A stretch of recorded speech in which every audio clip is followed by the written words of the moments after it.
नमस्कार, मैं हूँ उत्तम मुखर्जी, आपका म्यूजिक इंस्ट्रक्टर। आज हम लोग बात करने जा रहे हैं यूनिट 3 के विषय में।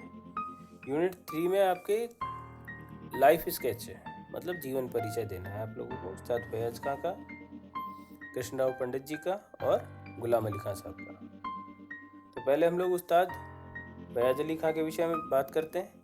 मैं आप लोगों को मेन पॉइंट हाईलाइट कर रहा हूँ जिससे आप उनके बारे में लिख सके। और एग्ज़ाम में आप समरी लिख रहे हैं, आप लोग उनका पूरा लाइफ स्केच के बारे में मत सोचिए कि आप लोगों को इतना बड़ा लिखना है, इतना बड़ा नहीं लिखना है आप लोगों को, क्योंकि अब आपका पेपर जो है वो 15 नंबर का है और उसमें कम नंबर का ही क्वेश्चन आएगा। तो आप शॉर्ट एंड स्वीट लिखिए। तो चलिए स्टार्ट करते हैं। उस्ताद फैयाज खां का जन्म 1886 में 1886 में आगरा के निकट सिकंदरा में हुआ था और इनका जन्म जो है उनके मामा के घर हुआ था, क्योंकि इनके जन्म से 3-4 माह पहले इनके पिताजी का स्वर्गवास हो गया था। इनके पिता का नाम है सफदर हुसैन, याद रखना, पिता का नाम है सफदर हुसैन। उसके बाद हम लोग बात करते हैं कि भैया इनकी परवरिश किसने करी। इनकी परवरिश गुलाम अब्बास खां ने की और इन्होंने 5 वर्ष से लेके 25 वर्ष तक इनको संगीत की शिक्षा भी इन्होंने ही दी थी। उसके बाद 1906 में मैसूर के जो राजा थे उन्होंने इन्हें एक मेडल दिया, क्योंकि बहुत अच्छा गाते थे, कई प्रोग्राम करते थे। तो एक जगह राजा को अवसर मिला सुनने का, वो इतने खुश हुए इनसे कि इन्हें एक मेडल दिया सन 1906 में, याद रखना 1906 में। और 1911 में मैसूर के नरेश ने ही इन्हें आफ्ताब मौसीकी की उपाधि दी थी। उसके बाद ये कुछ समय बड़ौदा के महाराज सियाजी राव के दरबारी गायक भी रहे। उसके बाद वहाँ से ये छोड़ के चले आए और इन्होंने उसके बाद मुंबई, कोलकाता, लखनऊ और लाहौर के रेडियो स्टेशनों पर अपने कार्यक्रम देना चालू कर दिए। ये ध्रुपद गायन और ख्याल गायन दोनों में अपनी श्रेष्ठ गायकी रखते थे। बेसिकली ये आगरा घराने से थे और आगरा घराने के होने के कारण इनका ध्रुपद और दमार पे कमांड था, क्योंकि ये खुली आवाज़ में गाने वाले हैं। लेकिन ये ख्याल गायकी भी उतनी ही अच्छी गाते थे जितनी ये ध्रुपद गायकी गाते थे।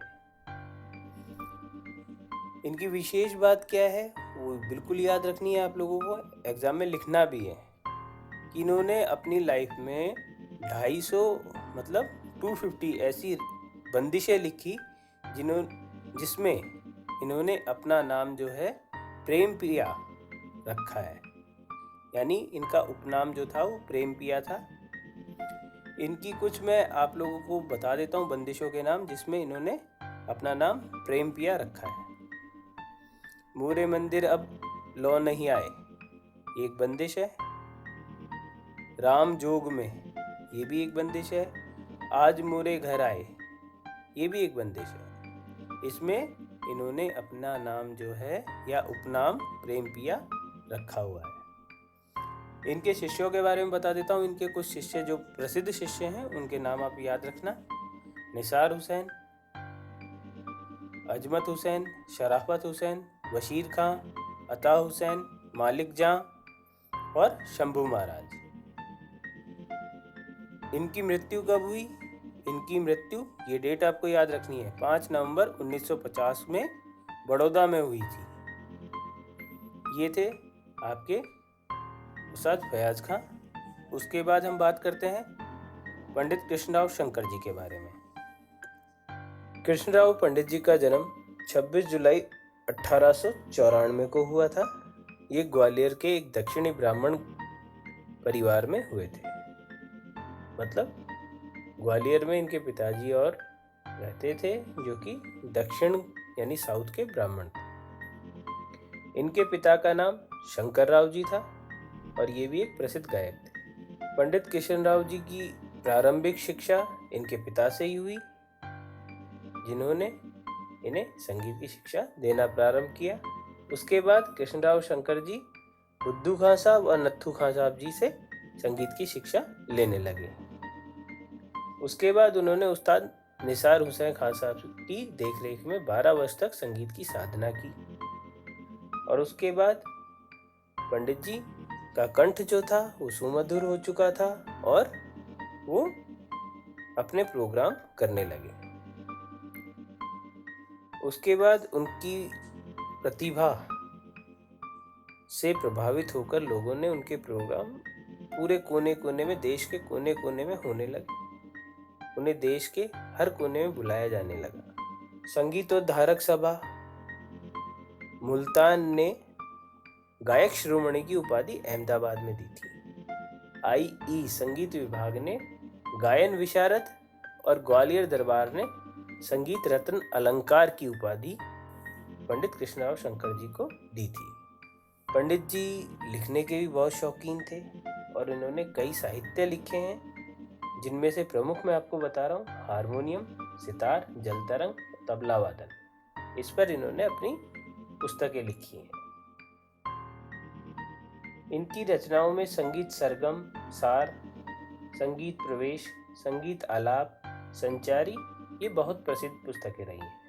सन 1913 में महाराजा सतारा ने इन्हें संगीत शिक्षक के रूप में नियुक्त किया था कि भाई आप मुझे संगीत की शिक्षा दीजिए, परंतु ये कुछ वर्ष तो वहाँ रहे, उसके बाद ये वहाँ से छोड़ के आ गए। सन 1914 में इन्होंने गंधर्व महाविद्यालय नाम से ग्वालियर में एक संस्था स्थापित की। यहाँ पे ये लोगों को संगीत की शिक्षा देने लगे। सन 1917 में इन्होंने उस विद्यालय का नाम बदल दिया, अपने पिता के नाम पे रखा शंकर गंधर्व महाविद्यालय। अभी तक ये इम्पोर्टेंट था जो मैंने आपको बताया है। अब इसके बाद बीच का मैं आपको ज़्यादा नहीं बताने वाला, सिर्फ इम्पोर्टेंट आप लिखेंगे, जिससे शॉर्ट एंड स्वीट आप लिखें, नंबर स्कोर करना है हमें। सन 1947 में, याद रखना 1947 में ग्वालियर के महाराज ने इनको स्थानीय माधव संगीत विद्यालय में सुपरवाइजर अलाउंस देकर नियुक्त किया। सन 1959 में इनको राष्ट्रपति पुरस्कार तथा सदन प्रदान किए गए। सन 1962 में खैरागढ़ विश्वविद्यालय ने डॉक्टरेट की उपाधि दी। याद रखना सन 1962 में खैरागढ़ विश्वविद्यालय ने इन्हें डॉक्टरेट की उपाधि दी और सन 1973 में भारत सरकार ने इनको पद्म विभूषण दिया। इनके 4 पुत्र थे जिनका नाम मैं आपको बता रहा हूँ, याद रखना। प्रोफेसर नारायण पंडित, प्रोफेसर लक्ष्मण राव पंडित, श्री चंद्रकांत और चौथे हैं सदाशिव। ये इनके 4 पुत्र थे।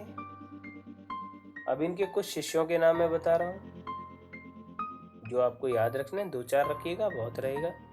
प्रोफेसर विष्णु पंत चौधरी, रामचंद्र राव सप्तऋषि, पुरुषोत्तम राव, प्रोफेसर केशव राव सुरंग, एकनाथ। पंडित जी ग्वालियर घराने के प्रतिनिधि कलाकार थे। ये इनका घराना जो था वो ग्वालियर घराना था। अब पंडित जी का देवासन कब हुआ, ये डेट आपको याद रखनी है, 22 अगस्त 1989 में।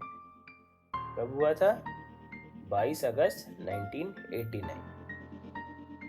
अब उसके बाद हम बात करते हैं बड़े गुलाम अली खां साहब के बारे में। बड़े गुलाम अली खां साहब, इनका जन्म हुआ था 2 अप्रैल 1902 में कसूर में। कसूर जो फिलहाल पाकिस्तान में है, लेकिन उस समय ये हिंदुस्तान का हिस्सा था। इनके पिता का नाम अली बख्श और चाचा का नाम काले खां था। इनकी संगीत शिक्षा इनके चाचा काले खां से प्रारंभ हुई थी। उसके बाद इन्होंने अपने पिता से यानी अली बख्श खां साहब से सारंगी की शिक्षा ली। अब इनकी लाइफ स्टोरी में एक मेन चीज़ याद रखने लायक है, या ये कहूँ कि जो इम्पोर्टेंट है, कि इनके पिताजी ने एक सेकंड मैरिज की थी, जिसकी वजह से इनकी आर्थिक स्थिति बहुत कमज़ोर हो गई थी। इनकी लालन पालन नहीं हो पा रहा था ढंग से, क्योंकि 4 भाई ऑलरेडी थे। तो अब इनकी माताजी ने कहा कि आप जाके इनकम करें जिससे हम लोगों का लालन पालन हो। तब ये सारंगी बजाने के लिए जाया करते थे। जहाँ तहाँ भी प्रोग्राम मिलता है ये जाते थे और आमदनी करने के लिए जाते थे कि हाँ मैं सारंगी बजाऊंगा, मेरी आमदनी होगी। उस तरीके से इनका घर चलता था। उसके बाद ये मुंबई आए और मुंबई में सिंधी खां साहब से इनकी मुलाकात हुई। वहाँ इन्होंने गाना सीखा। वैसे भी इनका कंठ सुमधुर था और खां साहब से शिक्षा लेने के बाद और ज़्यादा मधुर हो गया। उसके बाद इनकी ख्याति धीरे धीरे फैलने लगी पंजाब में, पंजाब के आसपास। इनका पहली बार नाम हुआ था कोलकाता के संगीत सम्मेलन में। कोलकाता का जो सम्मेलन था वो 1940 में हुआ था, याद रखना। उसके बाद 1943 में गया जी के सम्मेलन में भी इनको और ज़्यादा ख्याति प्राप्त हुई। उसके बाद 1944 में मुंबई के संगीत सम्मेलन में और 1944 में ही बिहार और बंगाल के संगीत सम्मेलनों में इनको बहुत प्रशंसा मिली। सन 1945 में, याद रखना, 1945 में महात्मा गांधी जी ने इन्हें प्रशंसा पत्र दिया था और 1946 से इनके आकाशवाणी में प्रोग्राम प्रसारित होने लग गए थे। 1946 से बड़े गुलाम अली खां साहब को इसलिए भी जाना जाता है कि मुगले आजम पिक्चर में जो तानसेन की आवाज़ में जिन्होंने गाना गाया है वो बड़े गुलाम अली खां साहब ही थे। मतलब पर्दे पे कोई और था लेकिन गाने वाले बड़े गुलाम अली खां साहब थे। उसके बाद इनकी ख्याति चारों तरफ फैल गई, देश विदेश हर जगह इनको जानने लगे लोग। इनका एक प्रिय वाद्य यंत्र था जिसका नाम था वाद कानून। याद रखना, इनका जो प्रिय वाद्य यंत्र था उसका नाम था वाद कानून। इन्हें कई पुरस्कार मिले थे। मैं आपको इम्पोर्टेंट पुरस्कार बता दे रहा हूँ। 1962 में संगीत नाट्य अकादमी की तरफ से इनको पुरस्कार मिला और भारत सरकार की तरफ से पद्म भूषण, याद रखना। और 1961 में इनको लकवा हो गया था, परंतु उसके बाद भी 1962 में ये फिर से गाना गाने लग गए थे। अब इस संगीत के सितारे की मृत्यु कब हुई? 23 अप्रैल 1968, 23 अप्रैल 1968 हैदराबाद में इनकी मृत्यु हो गई। अब बाकी आप लोग इसका डिटेल जो है आप लोगों के लिए वीडियो अवेलेबल है, आप वहाँ से भी देख सकते हैं। अगर आपको और डिटेल में जानना हो तो हर एक मैंने इनका लाइफ स्केच जो है वीडियो में दिया हुआ है, आप वहाँ से देख सकते हैं। अब उसके बाद हम लोग बात करते हैं यूनिट 4 की, जिसमें आपका ट्यूनिंग ऑफ तानपुरा लिखा हुआ है या तानपुरे के बारे में आपको बताना है। तो तानपुरे के बारे में आपको सीधा सीधा सा बता देता हूँ कि तानपुरा भारतीय शास्त्रीय संगीत का एक महत्वपूर्ण तत्व वाद्य यंत्र है। इसका भी वीडियो अवेलेबल है, आप लोग चाहें तो पुराने वीडियो देखिए जिससे आपको और अच्छे से क्लैरिटी मिलेगी। इसका आविष्कार जो है वो तैमूर महर्षि ने किया था। तैमूर नाम के एक महर्षि थे, उन्होंने किया था। और माना जाता है कि पहले इसमें एक तार था तो ये एक तारे जैसा था, लेकिन फिर धीरे धीरे इसमें 4 तार हुए। आजकल 6 तारों वाला तानपुरा भी आता है, लेकिन 4 तारों वाले तानपुरे का अधिक प्रयोग होता है।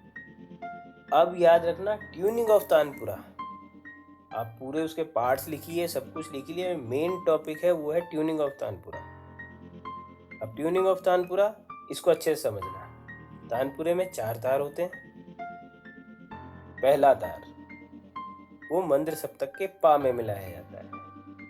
बीच के 2 तार जो होते हैं वो सा में मिलाए जाते हैं और जो लास्ट वाला तार होता है उसे मंद्र सप्तक के सा में मिलाया जाता है। अब जिन रागों में पास और वर्जित होता है, जैसे राग मालकोश गा रहे हैं आप, उसमें पास और वर्जित है, तो आप उसमें जो पहला तार है उसे मंद्र मा में मिलाएंगे। बाकी तीनों जो है सा सा सा में मिलेंगे। और किन्हीं रागों में होता है जहाँ पे मा और पा दोनों ही वर्जित हों, तो वहाँ पे आप जो पहला तार है उसे मंद्र नी स्वर में मिलाएंगे। ये है ट्यूनिंग ऑफ तानपुरा।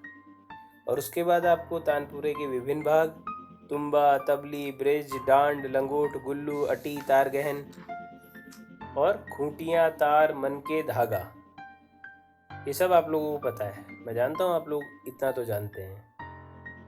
और अगर नहीं भी जानते हैं तो आप लोगों के लिए वीडियो अवेलेबल है, आप वहाँ से देखिएगा। हाँ, एक मेन बात जो है वो आप लोगों से करनी थी। मुझे कुछ बच्चों ने पूछा है कि सर धमार ताल में बंदिश कैसे लिखें। तो इसके लिए मैं एक आपको वीडियो बनाऊंगा, कल आप लोगों के लिए अवेलेबल कर देंगे उस वीडियो को। यार ये 10-15 मिनट की वीडियो होती है और आप लोग चाहते हो कि आपके 15 में से 15 नंबर भी आए। आप लोग उसको भी स्किप कर करके देखते हो। चलो, मैं आप लोगों के लिए शॉर्टकट में वीडियो बनाने की वैसे भी कोशिश करता हूँ और आप उसको भी स्किप करते हैं, एज यू विश। बस फिर भी मैं इतना कहूँगा, चिल करो, मैं हूँ आप लोगों के साथ।